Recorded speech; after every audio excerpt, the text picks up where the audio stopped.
friends, welcome to Madras Samayal. இன்னைக்கு நம்ம Madras Samayalல ஒரு instant breakfast பார்க்கலாம். இது வந்து கிட்டத்தட்ட டோக்லா ரெசிபி தான். அதை வந்து கொஞ்சம் மாடிஃபை பண்ணி நம்ம ஊர் ஸ்டைலுக்கு மாத்திருக்கேன். இது கூட வந்து தேங்காய் சட்னி சூப்பரான காம்பினேஷனா இருக்கும். இப்போ இத வந்து நம்ம செய்ய ஆரம்பிச்சிடலாம். அதுக்கு நான் இன்னைக்கு வந்து 2 கப் கடலை மாவு எடுத்துர்க்கேன். இது வந்து 225 கிராம். இதை வந்து லைட்டா நம்ம சலிச்சு சேர்த்துக்கலாம். ஒரு மிக்சிங் பவுல்ல 2 கப் கடலை மாவு. இதை வந்து லைட்டா சலிச்சிட்டு நம்ம சேர்த்தோம் அப்படினா இன்னும் கொஞ்சம் சாஃப்ட்டா இருக்கும். கட்டி தட்டாம இருக்கும்.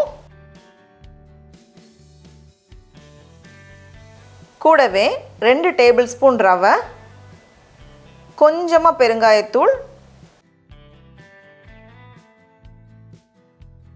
கொஞ்சமா மஞ்சள் தூள்,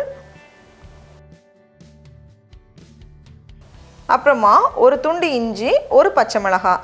இது ரெண்டையும் வந்து சின்ன சின்னதா வெட்டி நல்லா இடிச்சு பேஸ்ட் மாதிரி சேர்த்துக்கோங்க.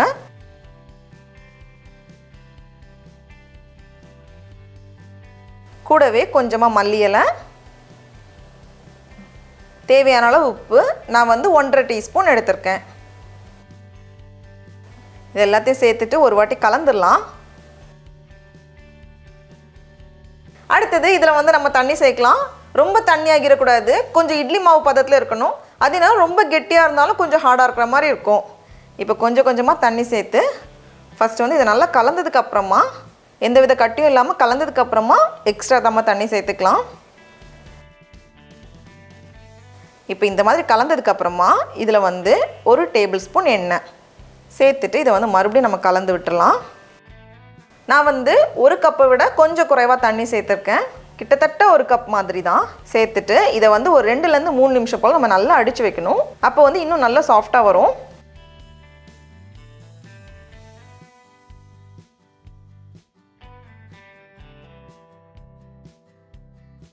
அடுத்தது இதில் வந்து நம்ம சோடா உப்பு சேர்க்கணும். பேக்கிங் சோடா, சோடா உப்பு அப்படி இல்லைன்னா ஈனோவும் நம்ம சேர்த்துக்கலாம். சோடா உப்பு சேர்க்கலாம் அப்படின்னா கொஞ்சம் ஹார்டாக திக்காக இருக்கிற மாதிரி இருக்கும்.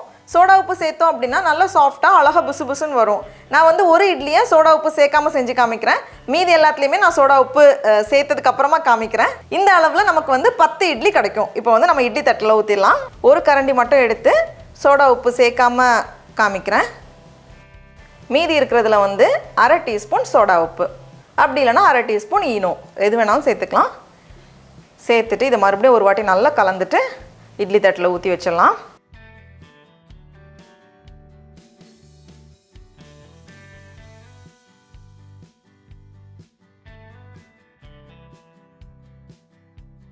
ரெடியாக இருக்குது. இட்லி குக்கரில் ஆவி வந்ததுக்கப்புறமா இதை வந்து உள்ளே வச்சுட்டு 8லேருந்து 10 நிமிஷம் போல் வேக வச்சுக்கோங்க. இப்போ வச்சிடலாம். நம்ம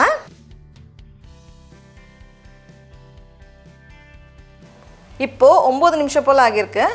நம்ம வந்து ஓப்பன் பண்ணி பார்த்துடலாம். நம்ம வந்து பேக்கிங் சோடா சேர்க்காதது வந்து கொஞ்சம் மொத்தமாகவே இருக்குது, கொஞ்சம் ஹார்டாக இருக்குது.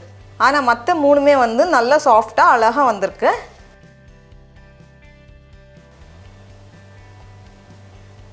இதை எடுத்து நம்ம வெளியே வச்சிடலாம்.